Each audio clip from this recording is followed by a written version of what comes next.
Hi అండి, నమస్తే. Welcome to Uma's pickle. ఈరోజు మన వీడియోలో స్పెషల్ ఐటమ్ ఫిష్ పికిల్ అండి. ఈ వీడియోలో మీకు ఫిషెస్ని ఎంత మంచిగా క్లీన్ చేస్తారనేది చూపిస్తాము. అండ్ పికిల్స్లోకి అందరు యూస్ చేసే ఆయిల్స్ కంటే మనం యూస్ చేసే ఆయిల్స్ కానీ కారం కానీ వేరే ఉంటుందండి. వీడియో మీ దాకా వచ్చిందంటే ఖచ్చితంగా ఆర్డర్ చేసుకోండి. కొన్ని ఆఫర్స్ అయితే నడుస్తున్నాయి ఇప్పుడు మన ఉమాస్ పికిల్స్ పేజ్లో. అండ్ మెయిన్ థింగ్ లాస్ట్ వీడియోలో కూడా చెప్పాం కదా, మనం పికిల్స్ తీసుకోవాలంటే మన ఆస్తులేం అమ్ముకోవాల్సిన అవసరం లేదని. అదే ప్రాసెస్ని ఇక్కడ కూడా ఫాలో అయిపోండి అందరూ. చికెన్ పికిల్ జస్ట్ 999కి వచ్చేస్తుంది. వెంటనే వెళ్ళి ఆర్డర్ చేసుకోండి ఇంట్రెస్ట్ ఉన్న వాళ్ళు. ఒకసారి మన పేజ్ని చెక్అవుట్ చేయండి. హైలైట్స్లో రివ్యూస్ కూడా ఇవ్వడం జరిగింది.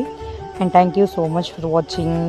Do follow my page. And interest ఉన్న వాళ్ళు ఖచ్చితంగా ఆర్డర్ అయితే చేసుకొని తినండి. టేస్ట్ విషయంలో ఇక్కడ చెప్పాల్సిన అవసరం అయితే లేదు అసలు. ఒక్కసారి పేజ్లోకి వెళ్ళి రివ్యూస్ చెక్ చేస్తే మీకే అర్థమైపోతుంది. Thank you so much for watching.